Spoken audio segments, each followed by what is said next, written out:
우리 한 번 더 주님께 감사와 영광의 박수를 드리겠습니다. 할렐루야. 자, 오늘도 변함없이 찬양 인도와 대표 기도를 통해서 우리의 마음을 표현하고 고백할 수 있게 해주셔서 참으로 고맙고 감사합니다. 또 시원 성가대의 찬양을 우리 하나님께서 온전히 받으시고 홀로 영광을 취하셨을 거라고 믿습니다. 믿으십니까? 우리 다시 한번 주님께 큰 감사와 영광의 박수를 올려드릴까요? 할렐루야. 자, 우리 좌우에 계신 분들에게 그리고 또 가까이 계신 분들에게 다음과 같이 고백하면서 인사를 해보겠습니다. 오늘도 참 좋은 날입니다. 주님의 이름으로 축복합니다. 예수님 안에서 좋은 일이 일어납니다. 아멘. 감사합니다. 오늘 이렇게 싱가포르 순복음교회 8월 21일 주일 예배에 참석하신 모든 성도 여러분을 저도 주님의 이름으로 환영하고 축복합니다. 이제 우리 함께 설교 본문 말씀을 읽어보도록 할 텐데요. 오늘 함께 읽어볼 성경 말씀은 로마서 1장 6절이 되겠습니다. 로마서 1장 6절 한 절이니까 다 같이 한번 힘차게 읽어보도록 하겠습니다. 시작. 너희도 그들 중에서 예수 그리스도의 것으로 부르심을 받은 자니라. 아멘. 자, 저는 우리가 힘차게 읽어본 로마서 1장 6절을 가지고 저는 주님 소속입니다 라는 제목으로 로마서 1장 1절부터 6절을 함께 살펴볼 텐데요.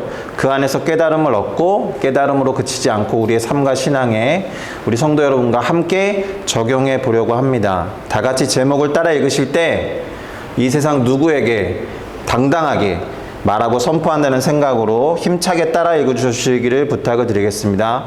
저는 주님 소속입니다. 저는 주님 소속입니다. 저는 주님 소속입니다. 할렐루야.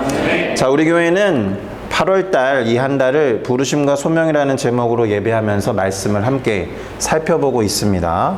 오늘은 제목에서도 힘차게 외치고 선포한 것처럼 주님의 것으로 또 주님의 소유로 다시 말해서 주님께 속하기 위해서 우리가 부르심을 받았다라고 하는 사도 바울의 이야기를 함께 살펴보고 거기에서 얻는 안정감이 있거든요. 그 안정감에 대해서 생각을 해보려고 합니다.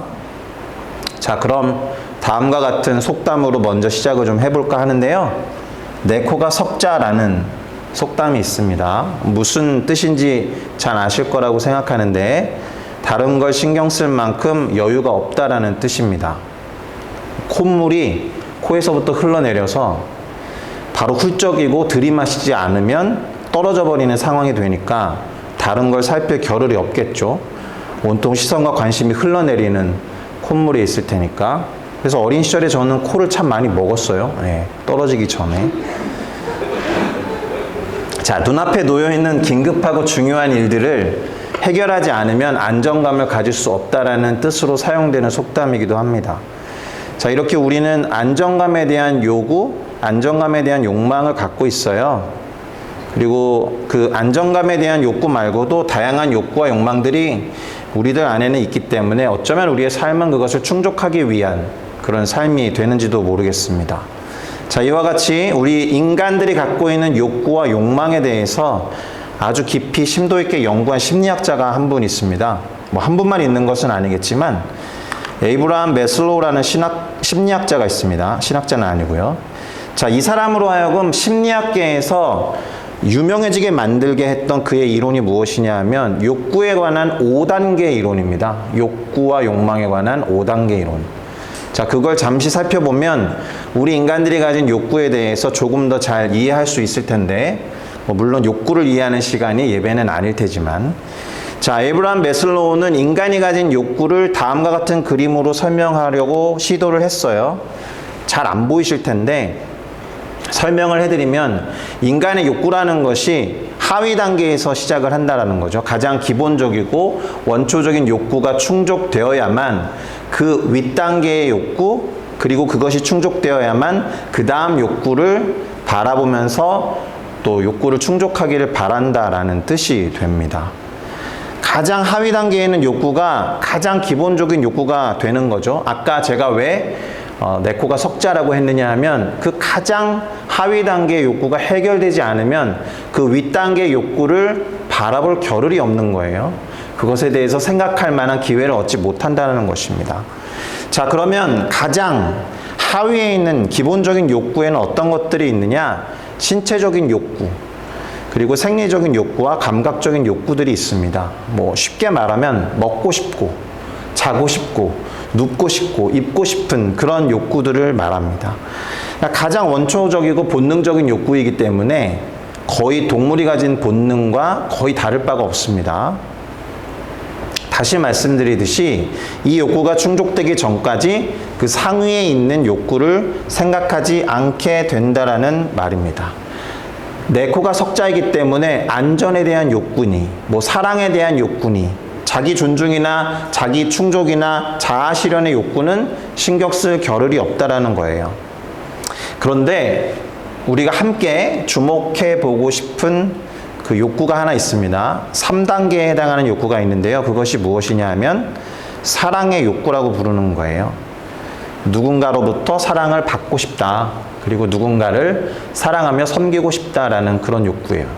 그리고 나아가서는 어딘가에 소속이 되고 그 공동체로부터 나를 좀 챙김받고 싶기도 하고 그 공동체 안에서 누군가를 좀 챙겨주고 싶다라는 소속감에 대한 욕구가 이 단계에 해당합니다.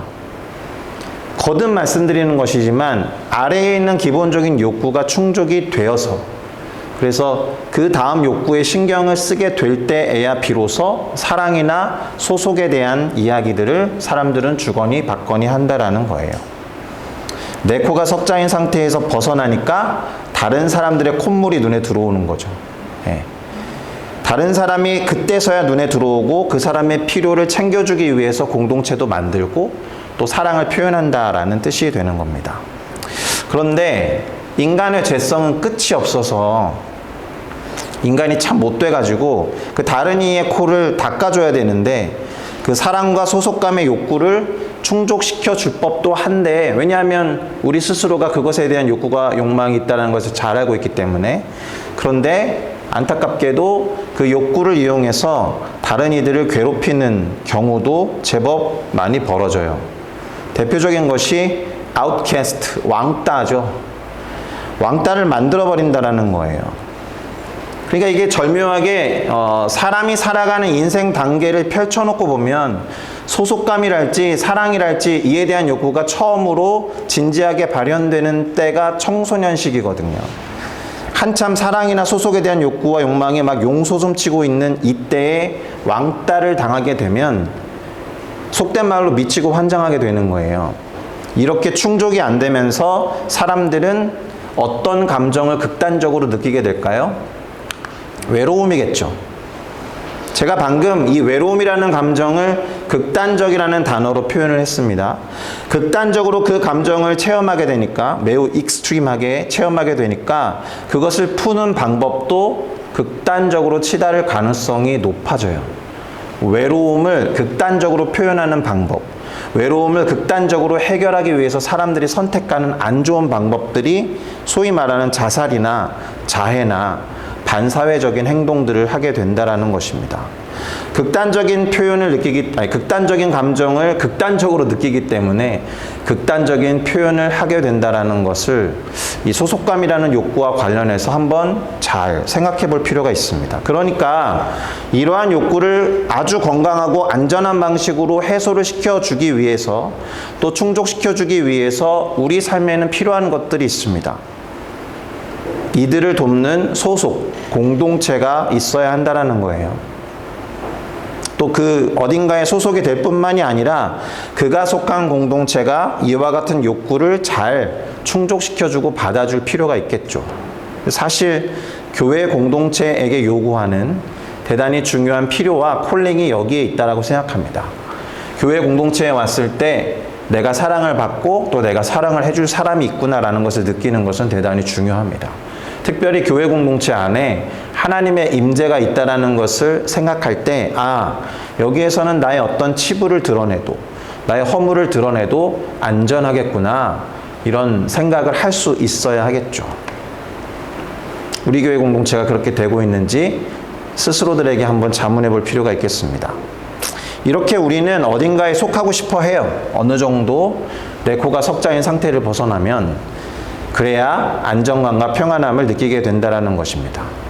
자, 오늘 뭔가 서론이 좀 길기는 했는데 앞에서 먼저 읽어보았던 성경 구절 로마서 1장 6절에서 사도 바울이 했던 얘기를 한 번 더 꺼내 보도록 하겠습니다. 지금 바울은 로마 교회의 성도들이 예수 그리스도의 것으로 부르심을 받은 자라고 말을 하고 있었어요. 자, 이 말은 주님께 속하기 위해서 어딘가로부터 부름을 받았다라는 뜻입니다. 이 말은 주님의 소속이 아니었다라는 거죠. 주님께 속해 있지 않은 상태에 있었는데 그곳으로부터 부름을 받아서 주님께 속했다라는 뜻입니다. 로마 교회와 로마 교회 성도들이. 그리고 수백 년, 수천 년이 지난 오늘날 이 성경 구절을 읽고 있는 우리들에게도 동일하게 적용되는 이야기입니다. 우리도 주님께 속해 있지 않은 상태로부터 부름을 받아서 주님께 속한 존재가 된 줄로 믿습니다. 할렐루야. 자, 그러니 잠시 오늘 본문이 속해 있는 로마서 1장 1절부터 6절을 살펴보면서 몇 가지 깨달음을 던져드리도록 하겠습니다. 우선은 1장 1절을 제가 읽어드리겠습니다. 예수 그리스도의 종 바울은 사도로 부르심을 받아 하나님의 복음을 위하여 택정함을 입었으니. 자, 바울이 자신을 뭐라고 소개하고 있는지 잘 집중해서 보세요. 예수 그리스도의 종이라고 소개를 하고 있습니다. 그런데 그가 어떻게 그리스도 예수의 종이 되었는지 그 다음에 나오고 있죠. 사도가 되도록 부름을 받았다라는 거예요. 우리가 지금 8월 한 달 동안 부르심에 대해서 이야기하고 있는데 부르심에 대해서 특별하게 이야기하는 오늘 셋째 주에서도 그 이야기를 하고 있는 사도 바울도 부르심을 받았다라는 거예요. 자, 바울 입장에서 표현할 때 부르심을 받았다라고 표현했으니까 부르심을 준 분이 있겠죠. 부르신 분이 있다라는 거예요. 우리는 따로 말씀드리지 않아도 바울이라는 사람이 어떻게 예수 그리스도를 섬기게 되었는지를 대략적으로 알고 있을 것입니다. 특별히 그 사도행전 9장에 나와 있는 바울이 경험했던 그 초자연적인 경험이 있습니다. 부활하신 예수 그리스도를 다마스커스, 성경에 다메섹이라고 표현되어 있지만 현대 국가 시리아의 수도인 다마스커스로 향하는 길목에서 부활하신 예수님을 환상 속에서 만나게 되었고 그 예수 그리스도를 만난 경험 때문에 예수 그리스도를 믿는 자들 핍박하던 삶에서 예수 그리스도를 전파하고 선포하는 사람이 됐다라는 것을 잘 알고 계시죠? 네, 처음 듣는 이야기는 아닐 거라고 생각합니다. 까먹었어도 제가 말씀드려서 리마인드 됐을 거라고 저는 굳게 믿습니다. 자, 명백하게 이 사도 바울은 그 순간에 부활하신 그리스도 예수로부터 부름을 받은 거예요. 실제로 그 환상 속에서 사울아, 사울아, 네가 어찌 나를 핍박하느냐라고 하시면서 예수님은 그를 부르셨습니다. 자, 그런데 그리스도 예수의 종으로서 또 사도가 되도록 부름을 받은 것뿐만이 아니라 이유가 나와 있잖아요. 목적이 나와 있습니다. 하나님의 복음을 위하여 따로 구별되었다라고 영어 성경에 조금 더 정확하게 나와 있습니다. 우리말 성경은 택정함이라는 단어, 조금 어려운 말을 써서 선택을 받았다라는 뜻에 가깝게 그것을 드러내고 있지만 영어 성경은 조금 더 원문에 가깝게 번역을 해뒀어요.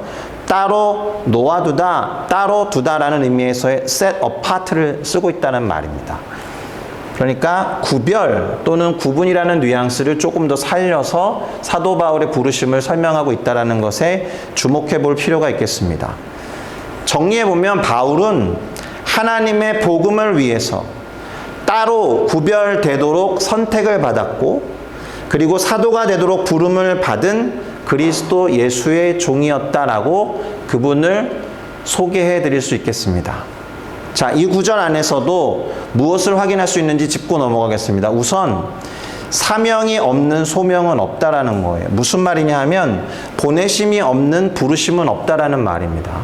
부르신 이유가 분명히 존재한다라는 의미에서 이 문장을 꼭 기억하셨으면 좋겠습니다. 바울은 그렇게 하나님의 복음을 위해서 사도로 보냄을 받기 위해서 부르심을 받았다라는 것입니다. 따로 구별되어서. 또한 하나님의 부르심은 우리의 정체성을 분명하게 해준다라는 것을 알 수가 있어요. 바울이 그의 사도됨에 대해서 그리고 그의 그리스도의 종됨에 대해서 주님의 부르심에 근거해서 자랑스럽게 말하고 있다는 것이 중요합니다. 그것을 확신했기 때문에 이렇게나 당당하게 자신의 정체성을 말할 수 있는 거예요. 왜요? 그는 이 말을 할 자격이 사실 없거든요. 예수 그리스도를 믿는 자들을 엄청나게 핍박했던 사람이 예수 그리스도의 종이 됐다라는 것이나 예수 그리스도의 사도로 파견을 받아서 이방인들에게 복음을 전하게 되었다라는 것이 상식적으로 생각할 때, 인간적으로 생각할 때 설득력이 없거든요. 그럼에도 불구하고 그가 당당하게 말할 수 있는 가장 중요한 근거는 예수 그리스도의 부르심을 받았다라는 확신 때문에 그렇습니다. 이 자리에는 우리 모두가 누군가에게 나는 이런 사람입니다라고 말할 수 있을 만큼 떳떳함이 없을 수 있죠. 과거의 어떤 경험이나 실패 때문에 내가 지금 하고 있는 일에 대해서 과히 설득력 있게 이야기를 할 수 없는 사람들도 충분히 있을 것입니다. 그런데 우리의 정체성은 나를 부르신 하나님의 어떠하심에 근거하고 있다는 것을 기억하시면 좋겠습니다. 할렐루야. 자, 그러니 우리 또한 하나님의 부르심을 제대로 확인할 필요가 있겠어요? 그것이 우리의 정체성이 되게 해야 할 줄로 믿습니다. 자, 여기에 한 가지 더. 바울의 부르심을 소속감이라는 단어로 표현을 해보면 그는 이제 어디에 소속된 사람이 되었느냐? 하나님의 종, 사도라는 정체성을 가진 사람들의 모임에 소속이 된 것입니다. 믿으십니까? 자, 이제 2절을 읽어볼 텐데요. 이 로마서 1장 1절부터 6절의 전개는 아주 재미있습니다. 1절에 나왔던 단어를 이용해서 2절로 넘어가고 2절에 나와 있는 단어를 이용해서 3절과 4절로 넘어가는 형식을 취합니다. 그러니까 로마서 1장 2절을 지금 읽을 텐데 1절에 나와 있었던 매우 중요한 하나의 단어 복음이라는 키워드를 가지고 2절로 넘어가요. 그러니까 2절은 복음을 설명하고 있는 구절이다라는 거예요. 2절을 읽어드리겠습니다. 이 복음은 하나님이 선지자들을 통하여 그의 아들에 관하여 성경에 미리 약속하신 것이라. 아멘. 로마서에 최초로 등장하는 복음에 관한 가장 핵심적인 구절입니다. 아주 간단하게 요약했어요. 이보다 정확하게 복음을 아주 간결하게 설명해 놓은 구절은 사실 없습니다. 복음이 무엇이라고요? 복음은 하나님의 아들에 관한 것이다. 그런데 하나님의 아들에 관해서 성경에 약속해 놓은 것을 말한다. 그것을 풀어서 설명할 수 있으면 그것이 복음을 제시하는 방법이 되겠죠. 핵심 단어에 빨간색 줄과 빨간색 글씨로 적어놨습니다. 하나님의 아들 그리고 성경의 약속이라는 것이 대단히 중요한 키워드라는 것을 기억하십시오. 그러니 누군가 복음이 뭐냐고 물으면 복음은 하나님의 아들에 관한 것입니다. 그런데 그 하나님의 아들에 대해서 성경이 요약해 놓았고 약속해 놓은 것을 복음이라고 말합니다. 이렇게 설명해 주실 수 있어야 합니다. 자, 그럼 3절과 4절은 2절에 어떤 단어를 가지고 또 넘어가느냐 하면 그의 아들, 왜요? 복음에 관한 것이니까 그의 아들이라고 했던 그 키워드를 가지고 3절과 4절에서 또 풀어서 설명을 해줍니다. 3절과 4절은 그 아들에 대해서 뭐라고 했는지 한번 살펴보시죠. 3절은 그의 아들에 관하여 말하면 육신으로는 다윗의 혈통에서 나셨다. 성경에 약속된 하나님의 아들은 다윗의 혈통에서 나신다라는 거예요. 그렇죠? 예수 그리스도께서 이 땅에 태어나신 그 계보를 살펴보면 누가복음이나 마태복음에 보면 다윗의 계보를 통해서 태어났음을 알 수가 있죠. 그리고 저도 이전 설교에서 아주 가끔씩 예를 들어서 유대인에 대해서 말씀드릴 때에도 그런 이야기를 여러 번 드렸었습니다. 자, 4절을 볼까요? 성결의 영으로는 죽은 자들 가운데서 부활하셔서 능력으로 하나님의 아들로 선포되셨으니 곧 우리 주 예수 그리스도시다. 할렐루야. 그의 아들의 이름이 나오고 있는 거예요. 그리고 복음은 하나님의 아들에 관한 것인데 하나님의 아들은 곧 예수 그리스도야 라고 요약할 수 있는 4절 말씀이 되겠습니다. 그러니 4절이 말하고 있는 것은 우선 예수 그리스도의 부활은 그가 하나님의 아들이라는 것을 성령의 능력을 통해 드러낸 사건이다라는 것을 말하고 있습니다. 잠시 정리를 좀 해보면 복음은 성경에 약속된 하나님의 아들에 관한 것이다.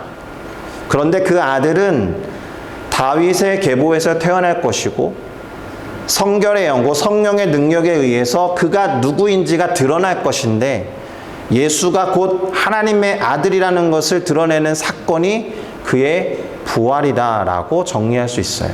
그러니까는 하나님의 아들, 성경에 약속된 것, 다윗의 계보, 부활 이런 단어들이 복음을 아주 설명하는 핵심적인 단어들이 되겠습니다.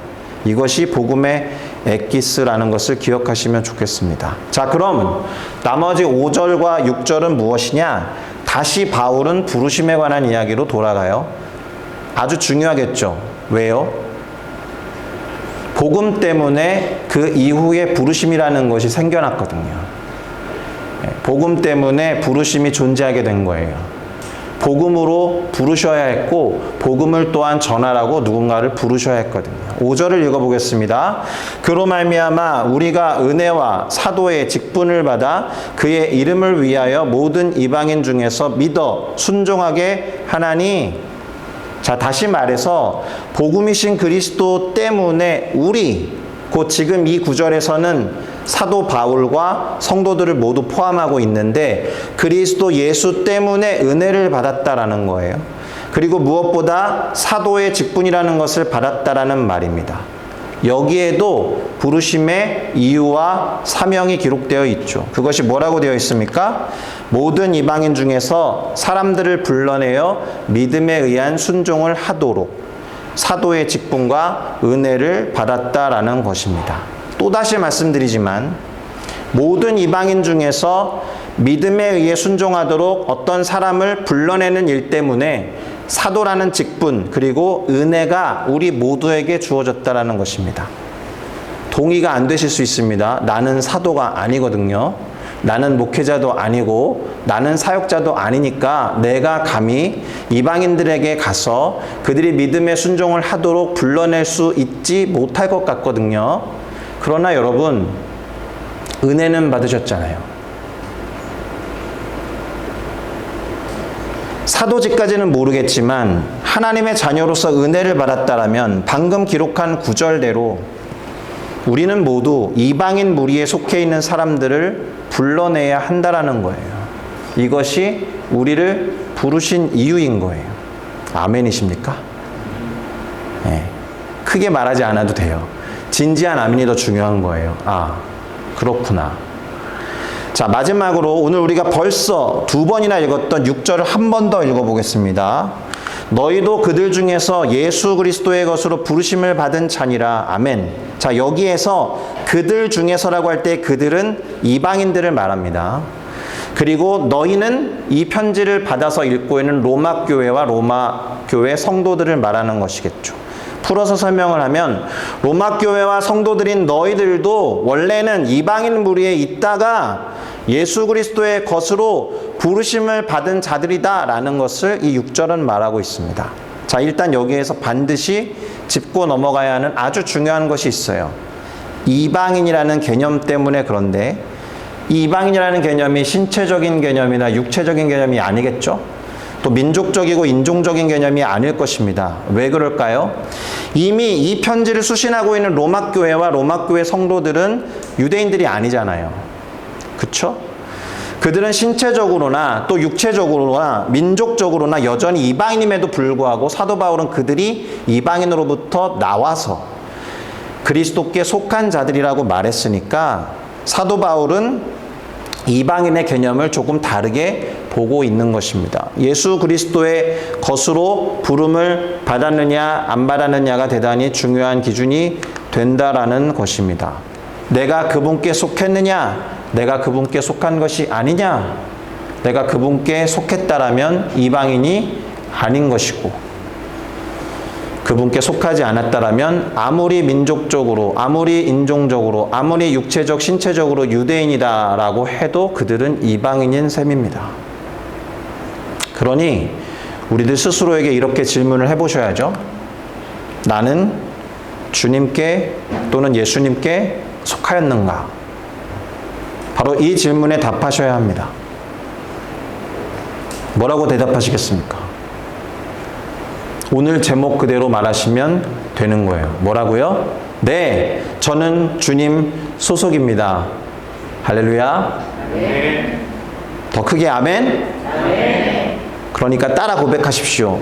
네, 저는 주님 소속입니다. 네, 저는 주님 소속입니다. 저는 주님 소속입니다. 저는 주님 소속입니다. 저는 주님 소속입니다. 저는 주님 소속입니다. 아멘. 아멘. 자, 그럼 내가 주님 소속이구나 이런 생각을 하면 어떤 기분과 감정이 드십니까? 박 목사가 막 고백하라고 해서 하긴 했는데 아무런 감정이 들지 않을 수 있고 어떤 안정감과 평안함이 밀려오지 않을 수 있겠습니다. 제 생각에는 당연히 그래야 하는데 혹시 그렇지 않다면 주님께 속하지 않았다는 말씀을 드리고 싶진 않고 그것보다는 아직도 내 눈에는 내 코가 석자인 거예요. 내 코가 석자니까 소속감에 대해서 아직 그렇게 깊이 생각하거나 쉽게 마음을 쏟아붓지 못했다라는 것이니까 너무 그렇게 두려워할 필요는 없습니다. 성경에 기록되어 있기 때문에 그것은 명백히 진리입니다. 우리는 예수 그리스도로부터 부름받아 이방인 중에 있는 것이 아니요 예수님께 속한 그분의 소유인 줄로 믿습니다. 아멘. 자, 그러니 한 번 더 생각해 보시고 점검도 해 보셨으면 좋겠습니다. 한 가지 이야기만 더 하고 설교를 마무리하면서 정리를 하도록 하겠습니다. 저한테는 아주 친밀하게 지내는 연예인이 있어요. 누구라고 말씀을 드리지는 않겠지만 그 친구는 아주 유명한 친구입니다. 그렇다고 그 친구에게 들었던 무슨 연예계의 비화나 뒷이야기를 하려는 것은 아닙니다. 자, 연예인들에게는 소속사라는 것이 있어요. 물론 없는 분들도 요즘에는 많이 있던데 소속사 없이 활동을 하려면 어느 정도 경력이 쌓여야만 소속사 없이도 활동할 수 있는 걸 보면 연예인들에게 초기에는 반드시 소속사가 있어야 하는 거예요. 대단히 중요합니다. 제가 친하게 지내는 그 친구도 한때 그 소속사와의 재계약 문제 때문에 엄청나 힘들어하고 고민하는 시간이 많았던 것을 기억합니다. 그럴 때마다 이제 연락이 오거든요. 그만큼 연예인들에게 이 소속사는 대단히 중요한데 우리가 매니지먼트라고 부르잖아요. 소속 연예인을 서포트하는 일 또는 말 그대로 매니지하는 역할들을 합니다. 관리를 하는 거죠. 그런데 이 연예인과 매니지먼트는 철저한 계약 관계에 있어요. 철저한 계약 관계. 소속사라고 부르지만 그 소속 관계를 유지하기 위해서는 계약을 준수해야 합니다. 그리고 이 계약 관계는 어쩔 수 없이 대단히 계산적이고 대단히 경제적인 것에 따라서 유지가 돼요. 그래서 금전적인 손해가 나오면 그 관계는 쉽게 깨져버리고 지속하기 어려워집니다. 예를 들어서 소속 연예인이 소속 회사에 피해를 끼치면 계약서를 흔들어 제끼면서 너 나가 계약을 해지해버리는 게 사실은 매니지먼트 회사들의 만행과 같은 거예요. 끝까지 보호해 주거나 끝까지 책임져 주지 않는다라는 것입니다. 자, 이것이 컨트랙과 커버넌트의 차이예요. 우리가 주님께 속했다고 할 때 그 관계를 설명하는 용어로 커버넌트를 사용하지 컨트랙을 사용하지는 않습니다. 성경에 나오는 언약이나 약속을 언급할 때 금전적이고 경제적인 것과 매우 관련이 깊은 컨트랙트라는 단어를 사용하지 않는다라고 보셔야 되죠. 그러니까 우리가 주님께 속한다고 할 때 이 소속과 관련해서는 그 근거가 하나님이 성경을 통해서 미리 계획하시고 세우셨으며 지켜오셨던 언약, 약속이라는 의미에서의 코버넌트에 근거했다라고 봐야 됩니다. 그래서 오늘 본문도 이 복음을 설명할 때 성경에 기록되어 있었던 약속을 근거로 해서 코버넌트를 근거로 해서 말하고 있는 거예요. 그것이 언약이라는 것이고 예수님이 이 땅에 오셔서 이루신 언약이 바로 새로운 언약, 우리가 신약이라고 부르는 그 의미가 되겠습니다. 할렐루야. 그러니 언약이라는 단어를 꼭 기억하셨으면 좋겠습니다. 어저께 저는 싱가포르 현지인 결혼식에 참석을 처음 해봤어요. 그 전에 친구들 결혼할 때 온라인으로만 구경하다가 차임즈에 가서 이제 식사하면서 결혼식을 하던데 한국과는 무척이나 다르게 4시간 반이나 걸리더라고요. 10시 45분에 들어갔는데 3시에 나왔으니까 와, 너무 힘들었어요. 근데 대단히 인상적이었어요. 그만큼 그 부부 사이에 맺는 언약에 대해서 대단히 진지하게 생각하고 있구나, 대단히 중요하게 생각하고 있구나라는 것을 볼 수 있는 기회가 됐거든요. 자, 그런데 이 결혼식을 표현할 때도 계약이라는 단어를 쓰면 큰일 나죠. 계약 커플입니까? 계약 부부입니까? 이렇게 이야기하지 않지 않습니까? 언약이라는 용어를 사용합니다. 그래서 증인들이 있는 것이고 말로 반드시 약속을 고백하고 선포하는 시간이 있어요. 계약서는 그저 사인만 하고 끝이 나는 경우가 많이 있지만 언약이라는 것은 말 그대로 선포와 서약이라는 의미를 담고 있습니다. 그래서 결혼식에서 보통 신부는 신랑에 대해서 다음과 같이 말하죠. 저는 이제 이 남편에게 속하게 됐습니다. 제가 지금 어떤 남녀 간의 어떤 미묘한 그 차별적인 요소를 이야기하려는 건 아닙니다. 당연히 남편도 아내에게 소속되는 것이죠. 예를 들어서 설명한다는 겁니다. 자, 그래서 그 남편은 저에 대해서 모든 책임을 질 것을 저는 믿습니다. 저를 돌봐줄 뿐만이 아니라 저의 의식주와 같은 모든 필요를 공급해 줄 것입니다. 라고 고백을 하죠. 자, 이렇게 믿고 신뢰하면서 결혼 서약을 하는 거예요.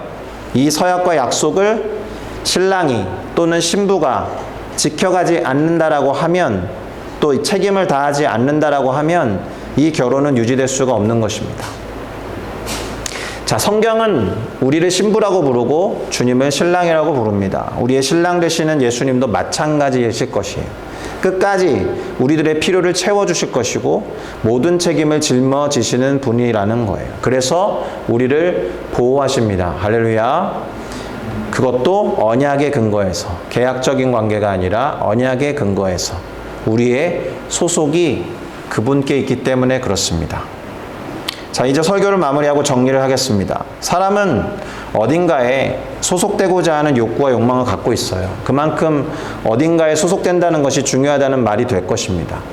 그래서 너 뭐 하는 사람이야? 라고 물으면 직종을 묻는 것보다 때때로 직장, 곧 회사를 물어보는 경우가 더 많이 있어요.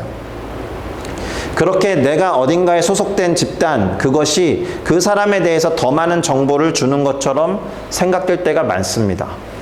그러나 그 사람 자체보다 그 사람이 어디에 속해 있다고 할 때 더 많은 정보를 얻을 수 있다라고 믿는 것은 착각이에요. 그렇겠죠? 또 우리가 살아가고 있는 현대사회에서 우리가 속한 것이 완벽하게 우리를 보호해주지 않습니다. 아까 연예인과 매니지먼트 사이에서 이야기를 예로 들었듯이 보통 이미 말씀드린 바와 같이 경제적이고 계산적인 컨트랙트에 의해서 그 관계가 유지된다면 자연스럽게 누군가는 갑이 될 것이고 누군가는 을이 되는 것 아니겠습니까? 이런 경우에 사실 갑이 을을 보호해줘야 되는데 끝까지 책임져 주지 않는 경우가 제법 많이 있다라는 거예요. 특별히 그가 속한 공동체에 폐를 끼치게 되면 아까도 말씀드렸듯이 계약서를 흔들면서 그 당사자를 잘라내 버리는 것이 오늘날의 공동체예요. 결론적으로 세상이 주는 소속감이라는 것은 한계가 있다라는 것입니다. 그런데 오늘 본문에서 사도 바울은 로마 교회 성도들이 그리스도의 것으로 부름을 받았다라고 말합니다. 자, 이는 성도로 부름을 받은 자들이 주님께 속했다라는 뜻이 되는 거예요. 주님께 속한 우리들은 주님으로부터 보호를 받습니다. 그리고 세상의 논리와는 다르게 주님은 우리를 끝까지 책임져 주실 것입니다. 이러한 그 소속감이 경제적이고 계산적인 계약관계, 컨트랙트에 의한 것이 아니라 그보다 훨씬 더 관계적인 의미에서의 코버넌트에 기초하기 때문에 그렇습니다. 주님은 말이죠, 우리가 공동체에 폐를 끼치거나 뭔가 잘못을 했다고 해서 우리를 공동체로부터 끊어내지 않습니다. 모든 책임을 짊어지시고 홀로 십자가 앞에서 죗값을 대신 치르시는 분이라는 거예요. 우리를 하나님의 자녀라는 이 공동체 안으로 부르신 것을 그분은 전혀 후회하지 않습니다. 믿으셔야 돼요. 정말 믿으셔야 됩니다. 왜냐하면 하나님은 사랑이라고 해서 그 사랑 자체라고 말씀하셨기 때문에 그렇습니다. 주님께 속한 만큼 우리에게 큰 안정감을 주는 말도 없을 것입니다. 내가 주님께 속했다. 나는 주님의 속에 있다라는 말이 우리에게 영원한 안정감이 될 줄로 믿습니다. 그러니 우리는 주님께 속한 것을 매우 자랑스러워해야 돼요. 내가 뭐 세상에서 잘 나가는 어떤 회사에 소속됐다고 해서 막 자랑스러워하는 것과는 결이 다른 이야기입니다. 주님께 속했다는 안정감을 가지고 더 높은 가치를 실현하는 존재가 되어야 해요. 그러기 위해서 주님께 속한 것에 대한 믿음과 확신을 소유하는 것이 대단히 중요합니다. 그러한 기초 위에 하나님이 이끄시는 더 높은 지점을 향해 성숙하고 성장하게 될 것을 믿습니다. 자, 이 소속에 대한 거룩한 욕구가 충족된다면, 아까 매슬로우의 3단계쯤에 있었던 욕구인데, 우리는 거룩한 의미에서의 그 너머에 있는 욕구에 관심을 기울이게 될 것입니다. 거룩한 자기 실현, 거룩한 의미에서의 어떤 세상을 향한 가치의 실현에 관심을 둘 거예요. 소속감을 갖고 우리가 속한 공동체와 함께 공동체에게 허락하신 하나님의 목표와 골을 향해 나아가는 우리 모두가 됐으면 좋겠습니다. 우리를 부르셔서 당신의 소유로 삼으신 주님이 원하시는 바가 거기에 있기 때문입니다. 이 점에 대해서 사도 베드로가 했던 말씀을 읽어드리면서 설교를 마치겠습니다. 베드로전서 2장 9절, 우리가 아주 잘 알고 있는 말씀입니다. 제가 읽겠습니다. 그러나 너희는 택하신 족속이요, 왕같은 제사장들이요, 거룩한 나라요, 그의 소유된 백성이니 이는 너희를 어두운 데서 불러내어 그의 기이한 빛에 들어가게 하신 이의 아름다운 덕을 선포하게 하려 하심이라. 아멘. 택하신 족속, 왕같은 제사장, 거룩한 나라, 그의 소유된 백성으로 삼으신 이유가 있다라는 것에 집중하셔야 됩니다. 이는 이라고 말하는 그 부르심의 이유 무엇입니까? 우리를 어두운 데서 불러내셔서 아주 기이한 빛, 아름다운 빛에 들어가게 하신 이 누구이십니까? 하나님이죠. 그 하나님의 아름다운 덕을 선포하게 하려는 계획과 이유 때문에 우리를 불러내셔서 당신의 소유로 삼으셨다라는 것입니다. 그러니 우리를 당신의 소유로 삼으신 이유, 그것 때문에 이 말을 반복하고 마무리하겠습니다. 사명이 없는 소명은 없다. 보내심이 없는 부르심은 없다. 우리를 부르셨으니 그 이유에 합당한 우리들의 삶이 되기를 바라고 소망합니다. 할렐루야. 같이 기도하시겠습니다.